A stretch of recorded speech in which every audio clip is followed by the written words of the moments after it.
হিমন্ত বিশ্ব শৰ্মাই নকল কৰে যোগী আদিত্যনাথক। অসমৰ মুখ্যমন্ত্ৰীগৰাকীয়ে উত্তৰ প্ৰদেশৰ মুখ্যমন্ত্ৰী যোগী আদিত্যনাথক নকল কৰি থাকে। যোগী আদিত্যনাথ যদি এডিডাছ, হিমন্ত বিশ্ব শৰ্মা এবিবাছ। আদিত্যনাথ যদি এডিডাছ, অসমৰ মুখ্যমন্ত্ৰীগৰাকী এবিবাছ। উত্তৰ প্ৰদেশত বুলডোজাৰ চলালে, অসমতো চলায়। উত্তৰ প্ৰদেশত নাম সলনি কৰিলে, অসমতো নাম সলনি কৰে। তেওঁ যদি তাত স্থানৰ নাম সলনি কৰে, অসমতো এগৰাকী মুখ্যমন্ত্ৰীয়ে স্থানৰ নাম সলনি কৰে।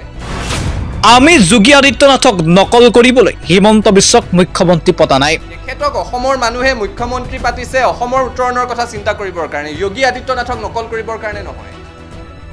এইবাৰ হিমন্ত বিশ্ব শৰ্মাৰ বিৰুদ্ধে সৰব হৈ পৰিল সদৌ অসম ছাত্ৰ সন্থাৰ নেতা উৎপল শৰ্মা। উৎপল শৰ্মাৰ মতে হিমন্ত বিশ্ব শৰ্মাই হেনো যোগী আদিত্যনাথক নকল কৰে, যাৰ বাবে হেনো ৰাইজে এতিয়া কয় যোগী আদিত্যনাথ যদি এডিডাছ, হিমন্ত বিশ্ব শৰ্মা এবিবাছ।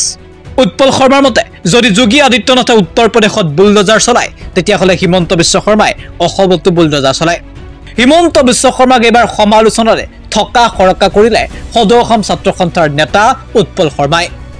আৰু আমাৰ এটা অনুভৱ হৈছে যে অসমৰ মুখ্যমন্ত্ৰীগৰাকীয়ে উত্তৰ প্ৰদেশৰ মুখ্যমন্ত্ৰী যোগী আদিত্যনাথক নকল কৰি থাকে, অনুসৰণ কৰি থাকে, অনুকৰণ কৰি থাকে।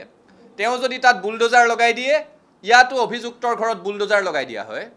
তেওঁ যদি তাত স্থানৰ নাম সলনি কৰে, অসমতো এগৰাকী মুখ্যমন্ত্ৰীয়ে স্থানৰ নাম সলনি কৰে।